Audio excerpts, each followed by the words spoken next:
This is the QuakeWalker Autobomber Slam Elementalist for the Keepers of the Flame League.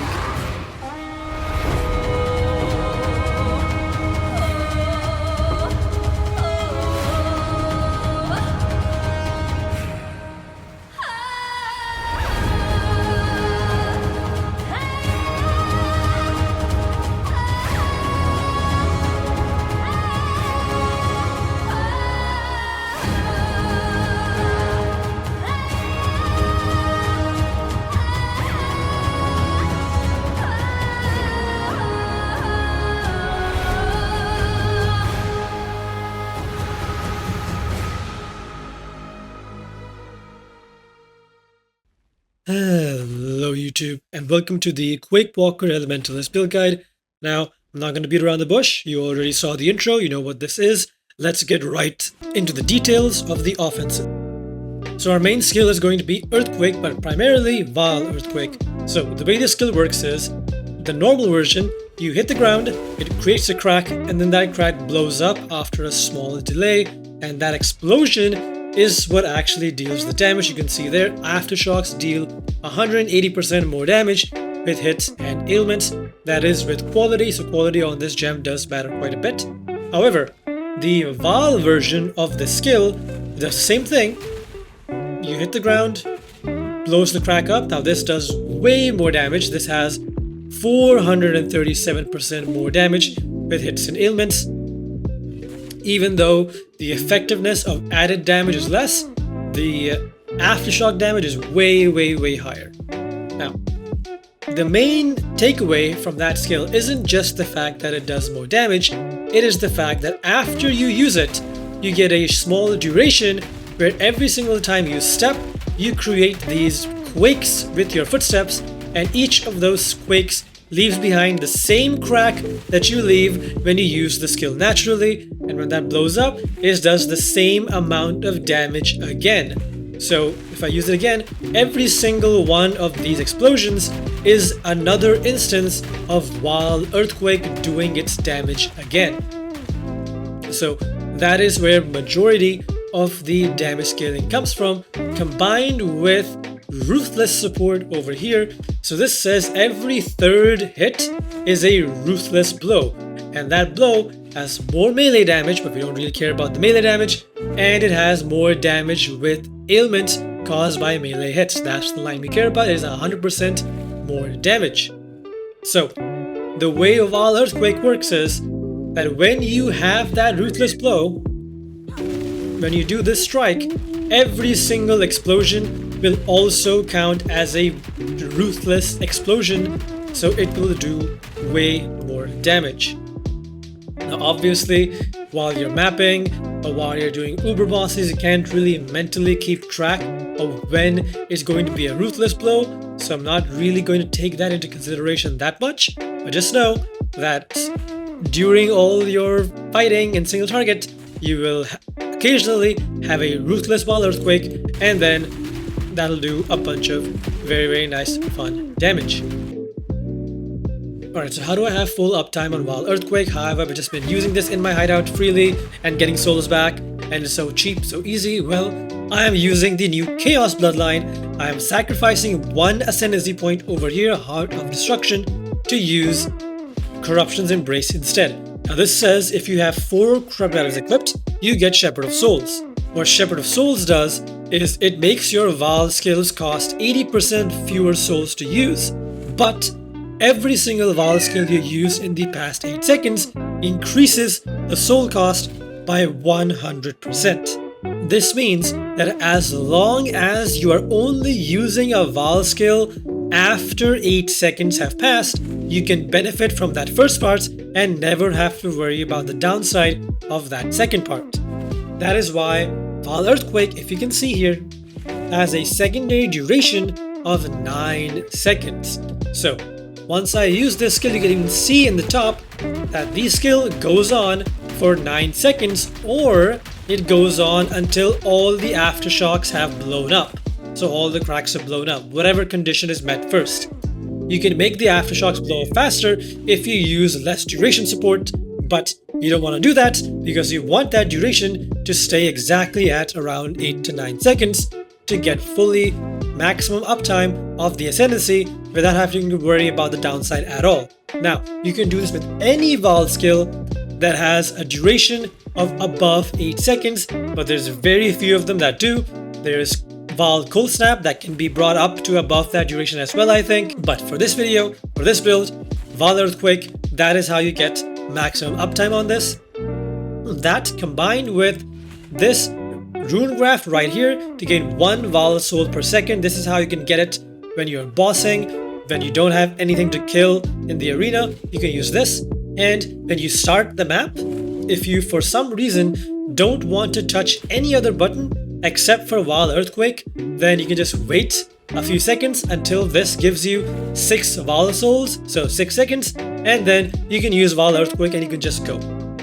So to summarize, you will enter the map, you will either wait 6 seconds or you'll just go smack something with your regular Earthquake, and then you'll use Vaal Earthquake and then you will just go. You will go, you will kill everything around you all the time, and by the time your first Vaal Earthquake is done, you will just tap it again and then keep going that way. Right, so every 9 seconds you have to use the skill. Now you can either just count this in your head, you can see it above on your aura list. Up there you can see how long the duration is, or you can just wing it. That's what I've been doing. After a while of playing this, you sort of get an idea of when your next skill use should be. It doesn't have to be perfect at all. You can just literally use it once, completely forget, and just use it again in the middle, and then just keep going. It works completely fine because regardless, it doesn't stack the duration. So after 8 seconds pass, you will start getting your souls again, and you will be able to use it again anyway. So it's completely fine. Even if you tap it twice for no reason, it's all good. Now, besides Vaal Earthquake, what else is this build doing to get its clear speed, to get its damage? Well, regarding its clear speed, we are using a Foulborn Barracks Respite. I know this is the best way currently to get very nice, very efficient and cheap clear, especially on an Elementalist, which basically guarantees that all of your hits will always ignite no matter what. So this ring says ignited enemies you kill explode, dealing 5% of their life as fire damage, which cannot ignite. So this means that every single one of these mini shocks, not even the big one, the mini shocks will be igniting things, and when those things die, they'll just blow up. That is why you see that the moment you will enter a pack, as long as that pack isn't extremely tanky in like tier 17 maps, it'll immediately die and it will immediately blow everything around it, because we have ignites exploding enemies and we have ignite proliferation. So the moment one thing gets ignited, everything gets ignited, and then when one thing dies, everything dies.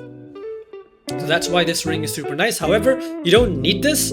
This is not very expensive at all. It's like 50C, but again, you don't need to have it. You can just stay on double Tamings. The clear speed will feel slightly slower because of it, because you will have to rely on the explosion to kill enemies instead of just the footstep, but you can still do it completely fine without it.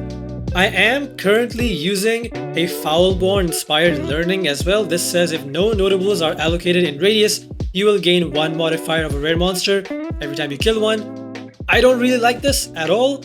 It feels like those modifiers don't last very long in maps, and the good ones are very rare to find anyway, like Soul Eater. So this is like 6 to 7 div on this jewel, and it's just not worth it. If you can afford it, sure, it's just extra speed if you do hit like Haste or Soul Eater while you're mapping, but otherwise, just replace this with your regular damage jewel and you'll be fine. So something like this, I'll go over the jewels afterwards in the gear section, but yeah. As for the overall offense scaling, we are scaling a bunch of percent increased elemental damage with hits and ailments for each type of elemental ailment on the enemy. We are using 2 of these rings combined with the Archon's tools belt.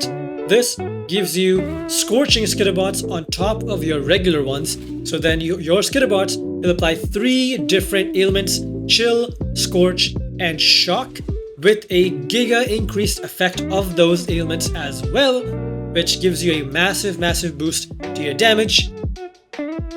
that, as well as the ignite from our own skills, counts a total of 4 ailments. So just one taming ring makes 45 times 4, which is 180% increased elemental damage with hits and ailments per ring. So these two combined are giving me 360%-ish increased damage. Now do remember that these roll from 30 to 40% increased elemental damage with hits and ailments, and you really want to get the highest possible amount that you can get.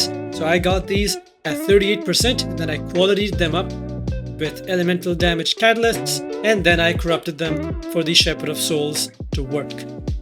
Now, getting high rolls of these can be expensive, so I would recommend that you do the recipe to make these rings yourself. So you need a Barracks Grip, a Barracks Respite, and a Barracks Pass. All 3 of those rings are like a couple Chaos Orbs each. They're like 1C, 1C, and like 15C.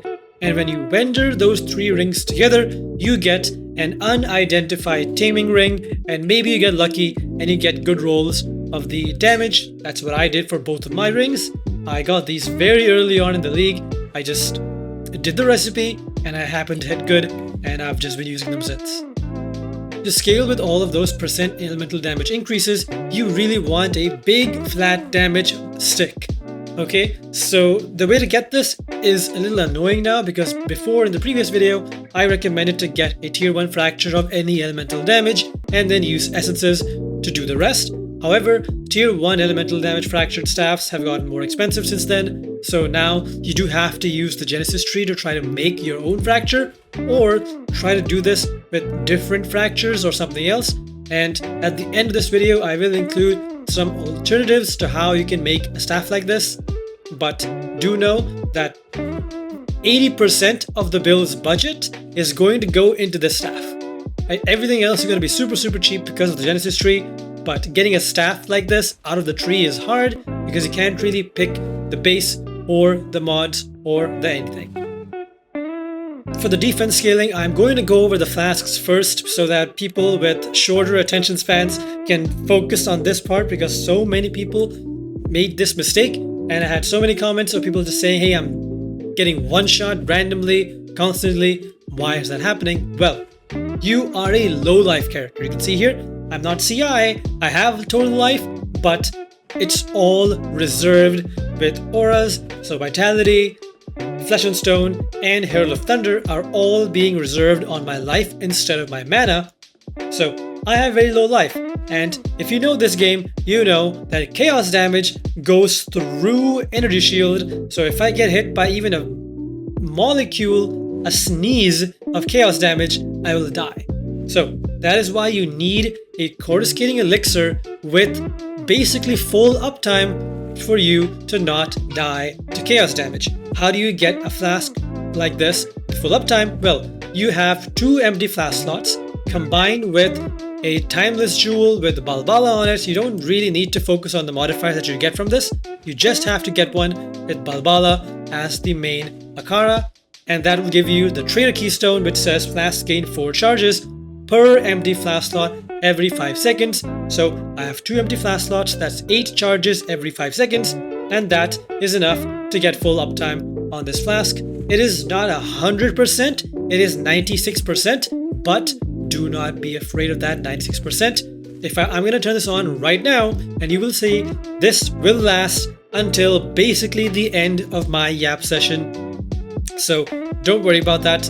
Just make sure that this has reused at the end of this flask's effect so that it loops. You cannot use any other enchant, you have to use that one, which means you have to manually turn this flask on at the start of every new zone that you enter. Otherwise, the moment a chaos damage source touches you, you will die. The other defenses are pretty straightforward. It's basically stacking a bunch of armor and ES. Previous version, I was using an armor ES chest base, but I'm now using a full ES one because A, it's easier to make with the tree, and B, it gives you a larger total ES pool, which is necessary because when you're swapping over to this version, you are letting go of Arctic armor as one of your auras, so you need something else to boost your overall hit pool, and that is the way to do it. Now, we are combining that with this mastery over here, which says if your helmet, gloves, and boots all have armor and ES, then you will get 100% increased armor and ES from your body armor. It does not say that you need armor and ES on your body armor. So you can have a full ES body armor and have this mastery then give you 100% increased ES from that body armor. So if I was to go over here and just refund that point real quick, you can see that I will lose roughly 1200 ES from this one node, which makes sense because I have like roughly 1160 ES on the body armor, and this node is doubling that.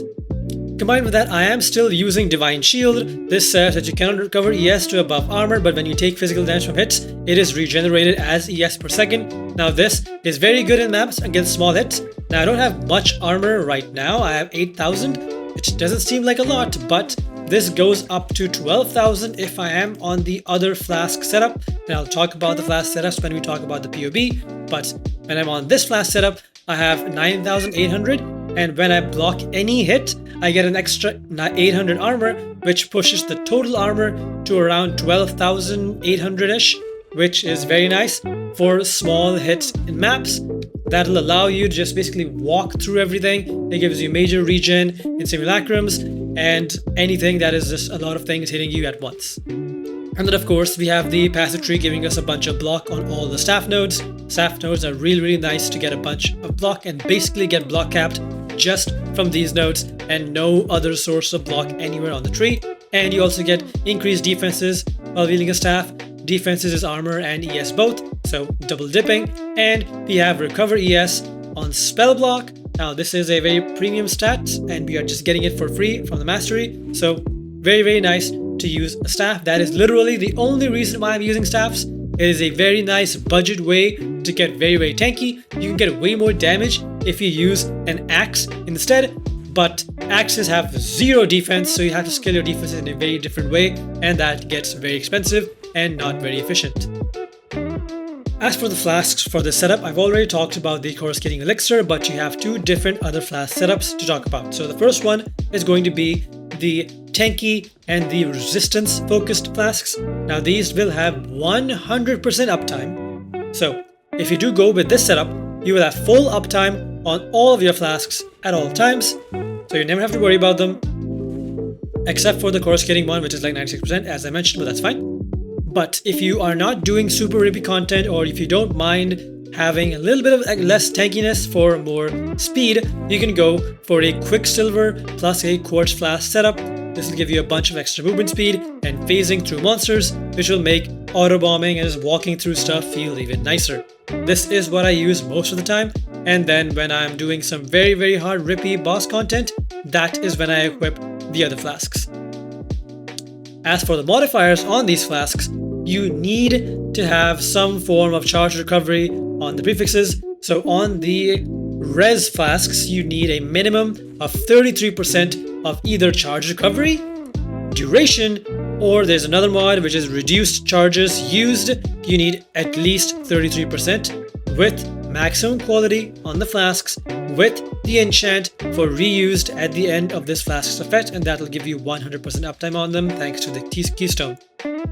But on the other ones, you need to have as high of that charge recovery as possible, because these do not have 100% uptime. They have like 60% uptime because these are very low duration flasks. So having as much charge recovery as possible will make sure you have the highest amount of uptime as possible.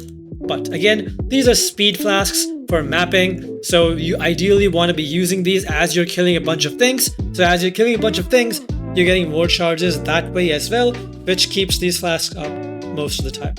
The suffixes are pretty flexible. I went with movement speed and additional res because I'm not res capped without my resistant flasks. So here I have 64 cold res with the quartz flask that pushed me up to over cap, which is nice. And then for the other ones, the tanky ones, I went with increased armor during effect so that I have more phase mitigation, and I went with regen life. That life regen applies to my ES instead of my life thanks to a keystone on the tree, so extra defense there. And then we have the tincture. Now this of course also goes in the flask slots. However, you will almost never be using the tincture. Okay, you will never ever be using the tincture outside of a single target for pinnacle or tier 17 bosses. So I'll quickly show what this build looks like inside of a map so that you can actually see how it looks and how it feels. Before I do that though, I have to talk about the grafts. Now these are a offensive graft and a defensive graft. So the offense will be a Flamecaller Zoff graft. This gives you Call the Pyre. Call the Pyre covers enemies in Ash on hit, and Ash on hit just gives you 20% more fire damage on those enemies. Very nice. And you can come get this with increased fire damage as one of the prefixes, and you can get +2 Ashen Pillars. This is what gives you extra range on your Ashen Pillar. Look, goes all the way off, almost off screen. Now, when you're autobombing through a map, you're obviously not hitting stuff, right? But your Leap Slam actually procs this, so as you're leaping around, if there is something tanky in front of you, it will get covered in ash through your Leap Slam. The other one is going to be purely defense focused. Now this is a Hardening Ool Graft, which has the additional fizz damage reduction on the implicit, which is very nice. I have this at 1 out of 3, it's whatever. But the main thing here is this can roll with damage over time multiplier on the prefix, which will be super nice. But ideally, you want to get this with increased cooldown recovery rate so that this procs more often, so that when you start a map, you start gaining your endurance charges often, because this says when you're on low life, which we are all the time, this graft will proc and it'll give you life recovery rate and endurance charges. The life recovery rate does nothing for this character, but the 1 endurance charge every proc is nice. So basically, if I was to, I can't take this off because it has Graft Blood in it, but every single time you start a map, this will just keep proccing, and every, like, I think currently it's like 3-second cooldown. Every 3 seconds, you're gonna get 1 endurance charge, and then once you get 4, it just stays on 4 no matter what happens. Alright, here I am in a map. I want to show how this build is going to operate inside of a map, because I feel like a lot of people, when they look at a showcase of something, they're like, oh, that looks super cool, but maybe they don't actually like the play style of it when they actually get inside of a map. So when you're in a map, you just wait 6 seconds to get enough souls to use this, or you just hit something with your regular earthquake to get it. I've been sitting here yapping for a while, so I already got charges. So the first thing you want to do when you enter a map is you hit your 3 flasks, and then you hit your Vaal Earthquake, boom, and then you just start walking. You just start walking, you start leap slamming, whatever you want to do, and you'll see that everything just sort of dies. And then every 8 seconds, I'm lagging, so I can't input my skill. There you go. Every 8 seconds, you have to use Vaal Earthquake again, and then you walk again, and everything just blows up in nice, smooth, comfy explosions from the ring, Herald of Ice, Herald of Ash, and stuff. Now this looks worse than it should be, because as you can see, my latency is a absolute piece of ass. GGG, please do something about this. This is getting ridiculous. But when I'm not lagging, you can see that it actually feels super nice. The Inspired Learning right now has given me haste. You can see I have Speed Aura, so I'm going super fast. But yeah, feels really nice, feels super tanky. Let me go find the boss now, and I'll show how the single target setup looks once I get to him. Alright, here I'm at the boss. I actually did die on the way here because this is a super juiced up map with 308% fizz as extra of a random element, and without my resistance flasks be giving me extra res. This combined with vulnerability, those elder slam things on the ground will absolutely doink me out of existence. But anyway, with this off, we're gonna put our resistance flask back on for the boss. You don't need to, but I'm going to do this because I don't want to just randomly die to this boss with this much damage on it. Usually if a map has this much damage, I will not be using speed flasks, I will use these flasks instead. But anyway, so the single target setup mainly is going to be, you swap into your Taming, okay, that's one swap, and then you will equip your jewel. Okay, you don't have to do this part at all. Like, as you saw, the jewel doesn't give that much. I got haste in this map, but that's like, I haven't gotten haste in like 10 maps, so it's very rare to get haste.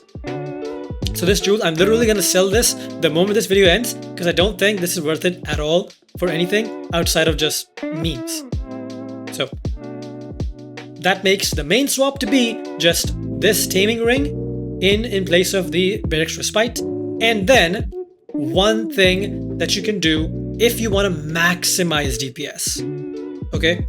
You will not do this for map bosses ever. This is super stupid to do for map bosses, but you can take off your Vaal Earthquake and put it back in. This will reset the counter for Ruthless. Okay? And then you use your skill twice to prep your third Ruthless hit for when you go into the boss. Why do you want to do this? Well, this will make sure that the first hit, the immediate hit that you do with your Prismatic Tincture on, with your Malevolence linked with Guardian's Blessing on the Stone Golem, with your Flammability, with all of your main damage sources being up, that you get the most damage immediately on the boss, and then whatever happens afterwards, happens afterwards. Okay? So, again, this is only for Pinnacle bosses, because you actually have time in the Pinnacle bosses while they're doing their goofy ass animations. But for map bosses, you never want to do this because you don't want to stop and then take this off and then do the thing twice and then swap things around. That is way too much, and I'm not going to ask that of anyone. I'm not going to say that's how anyone should be doing this at all. So, with all that yapping done, you have your Ruthless Blows set up, you enter the boss fight, and then you equip your Flask. I think I forgot to do that. And then you use Flammability, you activate your Malevolence, and then you smack.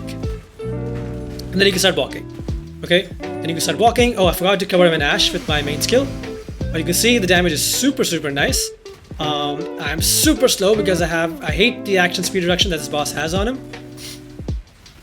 But I'm not doing my full maximum damage rotation. I'm only showing what this looks like if you want to kill the boss with the Autobomber playstyle and not the full active damage-oriented playstyle.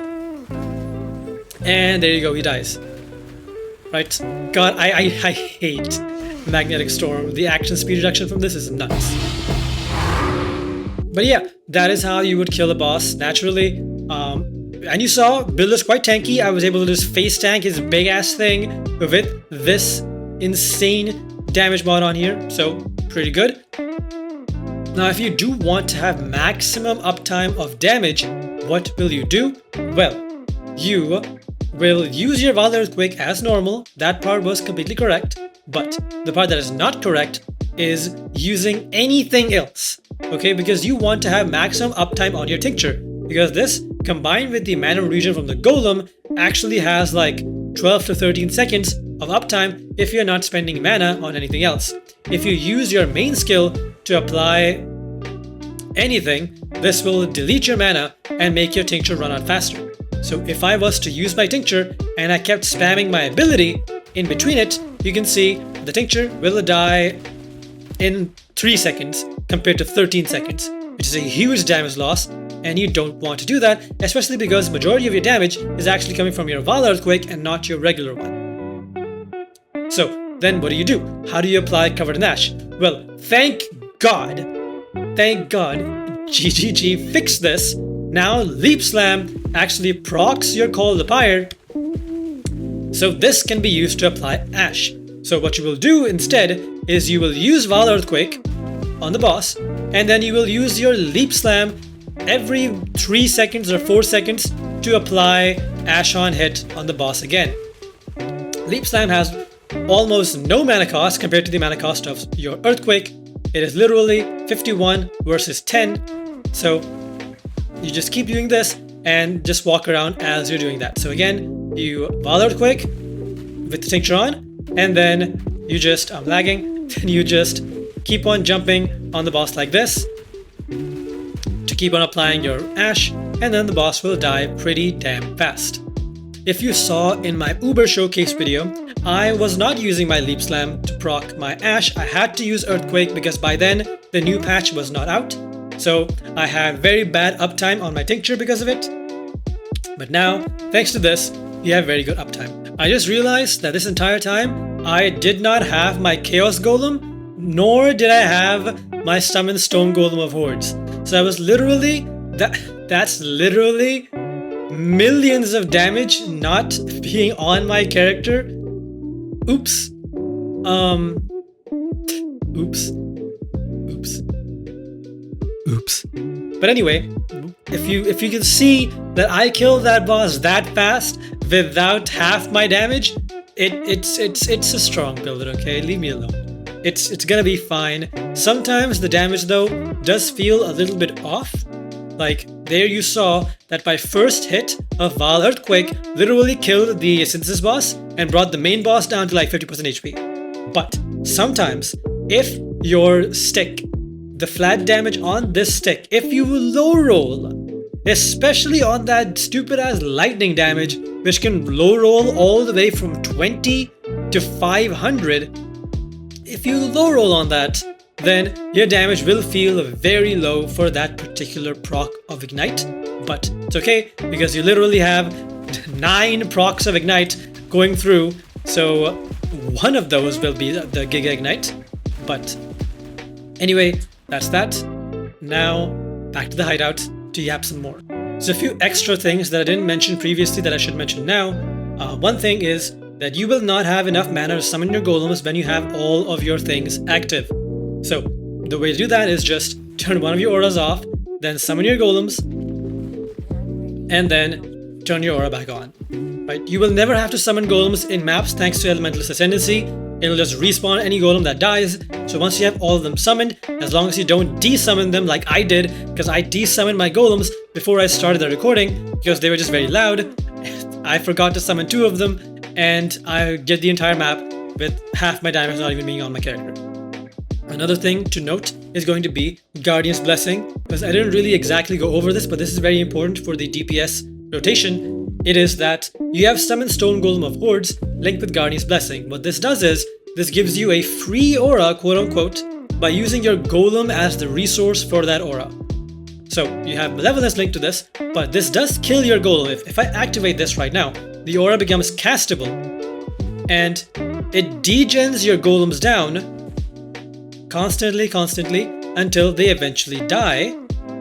Right now, as you can see here, they're respawning, but when they die, your aura then turns off. Right, so this is not for mapping at all, because in maps, your golems will keep on taking hits, especially on tier 17 maps where there's a lot of monsters doing some many big things. The golems will die, because these golems are not very tanky, and if you use this, they will just die.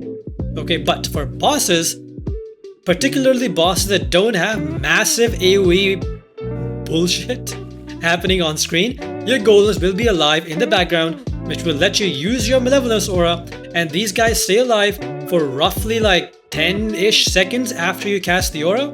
So they can give you 10 seconds of giga uptime for your damage. That is also why having Ruthless prepped beforehand is very nice for pinnacle bosses, because then you get to do a bunch of extra burst damage to them immediately.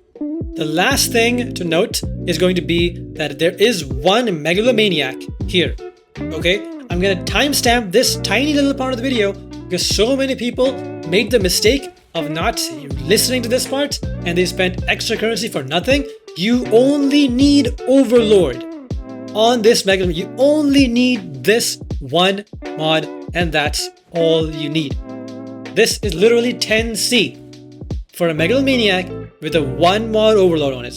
Okay? You don't need Violent Invigoration, you don't need whatever the hell this is, you need nothing. I found a jewel that had this on it because it's just good for 1 extra point. You don't need this. You just need this, get this, and you're done.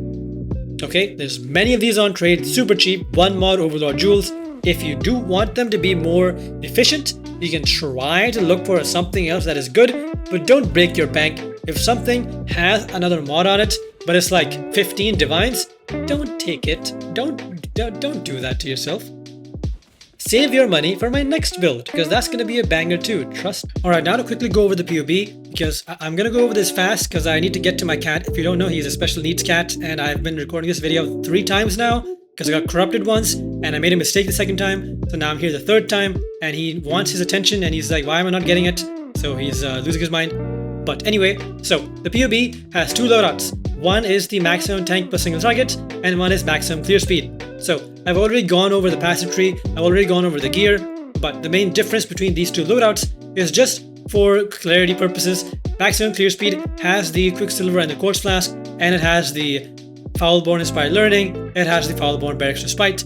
The skills are all the same, don't worry about these are completely the same. The config shows slightly less damage because I'm not using the maximum effect of Ruthless. I'm not doing any of that. It's a regular config. It has frenzy charges turned on in the config because you will have frenzy charges while mapping thanks to your staff, but the single maximum tank per single target variant, this I do not have frenzy charges turned on, but I do have maximum Ruthless support turned on because this is supposing you're fighting a Pinnacle boss with this setup. So in Pinnacle bosses, ideally you do want to prep your Ruthless support because of all the reasons I said, to get maximum damage from the Tincture, from the Malevolence support, and all that stuff. So having this at maximum effect is okay, but if you want to see average numbers, you can do that. It's not that much of a difference, it's like 2 million, but yeah. Everything else here is the same that I talked about in game. You have your Flasks over here, you will only equip your Tincture, and you actually face the boss itself. I replaced the Foulborn Jewel with a regular jewel that had damaging ability and faster, and Fire Dot multi, and all that stuff. Now to talk about the mana reservation part and why that is so important. Well, if you do not have exactly 24% on your belt, and exactly 8% on your helmet, and exactly 2% mana reservation on your jewel, and exactly 10% mana on another jewel, you will not have enough mana to cast Flammability. That is literally it. I hated this so much, like having to put that much extra tiny little things into here just so I can be able to cast Flammability's 50 mana cost sucked. But that it is what it is. You have to do it. You can't skip the curse. So that is how you do it. If I was to take off this jewel, I would go underneath the amount of mana I need, which is not ideal. If I take off the maximum mana jewel, I will go underneath the mana I need by literally 2 points.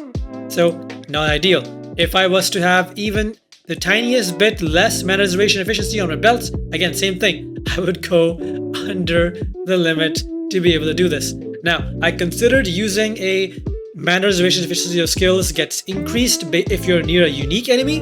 That gave me more mana reservation, but in the case of someone not farming uniques, if you're farming tier 17 strong boxes, you will still need to cast your curse if some super juiced up monstrous Soul Eater rare pops out of that box. So I needed 50 mana, and this was the only way to do it, so that is how you will do it.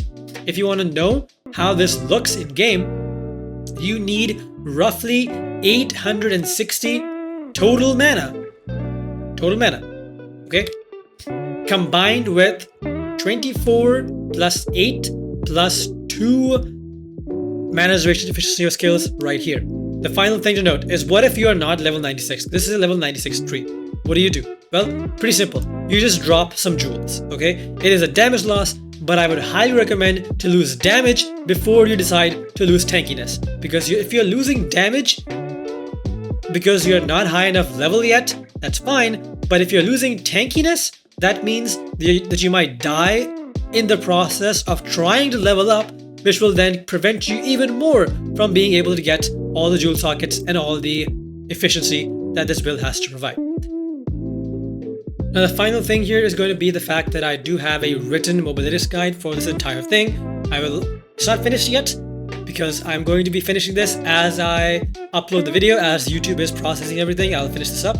It's almost done, but the crafting for all the individual gear will be in this equipment section over here, okay? All of the recipes for the helmet, the body armor, the boots, the gloves, everything, all the crafting notes will be here in this part, as well as crafting notes for the staff. I'm going to show how to craft the staff after this section of the video, but I just wanted to show this part because a lot of people, they were like, hey, how do you craft this? How do you do this? They didn't know that all of that information was already written over here in this part of the written guide. Okay, so to very quickly talk about the staff craft. So the main issue with the staff craft is that I recommended before to get yourself a fracture tier 1 of any of these flat damage types, so chaos, cold, fire, or lightning. But at the time of recording that video, these were very common and very cheap. But now they're not so much. These are like the cheapest for tier 2 of any of these would be like a div, and then anything above that is like 5-10 div, which is not going to be ideal. So if you do want to, that will still be the highest damage you can get, but there are alternatives to that we're going to look at right now. So instead of going for tier 1 of flat damage, you can also go for these 2 extra fractures as well. Let's see how much these are going to be worth and how many of these even exist. So there are 191 results, so it's not that many, but there's still some, and these are going to be way cheaper than getting big fractured of other types. So increased physical damage is going to be cheaper than the fire dot multi-fracture, but this is going to be roughly equivalent to getting a tier 2 fracture of any of the other elemental types. If not for fizz, then you can go for a fire dot multi-fracture as well, but this is going to be, yeah, it's already a div, so this is not cheap, but this is an alternative option if you choose to go for it. But let's just pretend that you went with a increased physical damage fracture instead, and we'll see what this looks like. Let's go for a tier 2. Let's just pretend that tier 1s are too expensive or something. Let's go for tier 2. Okay, so here we go. Tier 2 fizz. Let's get a decently rolled tier 2 fizz. There we go. Fracture that, regal this, and now we will continue the craft as usual. Right, you wanna spam your Wrath Essence until you get another ideal prefix.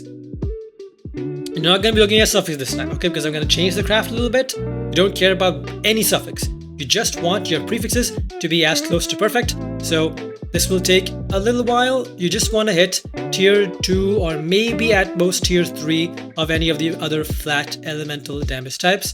Chaos is also okay, but it's not perfect. So I'm going to keep clicking this. I'll speed this up, maybe, or I'll skip over it until I hit a good flat damage. Okay, so here I had tier 3 fire damage. I'm just gonna keep that.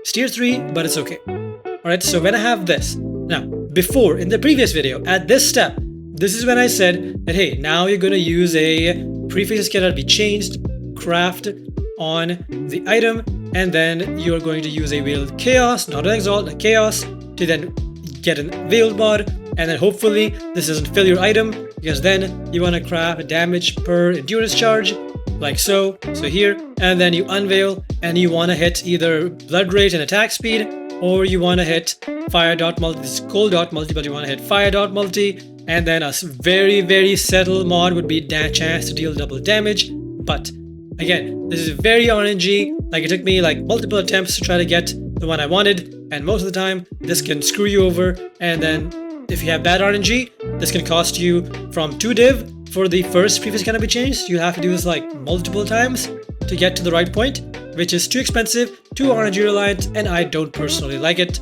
So instead of that, when you have your item this way and you have some random suffixes on this like so, right? As long as your item isn't full and there's one empty suffix, right? You will do a prefix cannot be changed. Boom. You will scour the item with this mod on it, which will leave you with only prefixes and no suffixes. Then you will do a can have up to 3 crafted mods, and then you'll craft all the stuff that you want. So blood rage and attack speed, the crafted version, craft that on. You will craft fire dot multi, right, like so, boom, and your staff is done. Now you cannot change the rolls of this craft after you've crafted it. So here I hit low roll of this, I have to keep it. If I want to change that, I'll have to remove this entire craft and spend another 2 divines on can have up to 3 crafted mods, and then do it again. So that's fine, but this is a way better way, no RNG, potentially screwing anything over. So do this instead to get your staff. However, let's quickly take a look and see how much of a damage difference this staff is with the tier 2 fizz in place of my current staff in PoB. So here I am in the PoB, this is my current staff, okay? I have tier 1 fire damage fractured, I have the essence mod for lightning, and I have tier 2 cold damage. I have attack speed, I have crafted fire dot multi, and I have the exalted orb random slam of damage over time multiplier also on there. That was pure luck. That's not supposed to be there anyway. Okay, so let's pretend that you did not get the sheer dumb luck of having this extra mod on here. Let's just remove that for now, okay? If I remove that, I lose, I go down to 11.9 million damage, okay? So this is a near perfect staff with almost triple tier 1s, okay? And it has 11.9 million damage. If I replace that with the one that I just crafted right here, Right, this is the one we've crafted. Lightning damage with the essence, fizz, and fire. Add that to the build, and if I replace this, it is 11 million damage. So you lose roughly 900k DPS, but it's way cheaper to do. It's way cheaper to get a staff like this, because not only are these more available on trade currently, after I upload this, I'm sure they'll just disappear, but they'll also make it so that when you are using the Genesis tree to print these staffs, and I'll leave a recipe for that in the Mobilist guide, you can now include physical as one of the modifiers that you can hit with the staff to hopefully have a higher chance of fracturing one of these mods, either the elemental damage or the physical damage or fire dot multi or something, and then you can craft on that.